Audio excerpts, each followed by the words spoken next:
قل بفضل الله وبرحمته فبذلك فليفرحوا هو خير مما يجمعون۔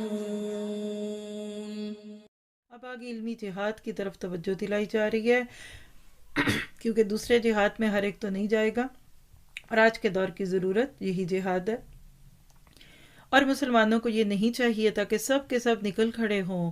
سو ایسا کیوں نہ کیا جائے کہ ان کی ہر بڑی جماعت میں سے ایک چھوٹی جماعت جایا کرے، تاکہ وہ دین کی سمجھ بوجھ حاصل کریں، اور تاکہ یہ لوگ اپنی قوم کو جب کہ وہ ان کے پاس آئیں ڈرائیں، اور تاکہ وہ ڈر جائیں۔ یہی آپ کا میرا گول ہونا چاہیے۔ آپ دیکھیے کہ علم آ جاتا ہے نا تو عمل کی طلب بھی جاگتی ہے۔ حضرت عمر کے دور میں ہر 20 گھروں میں سے ایک گھر مدرسہ تھا۔ ابی بن کعب کہتے ہیں کہ جس طرح بچوں کو قرآن حفظ کراتے ہو، ان کو عربی زبان کا فہم بھی دو، کیونکہ اس سے عمل اچھا ہوگا، اور یاد رکھیے کہ آپ 100 نفل پڑھیں اور سمجھ نہیں رہے اور غلط سلط پڑھ رہے ہیں، اس سے بہتر ہے کہ آپ ایک آیت کا فہم حاصل کر لیں۔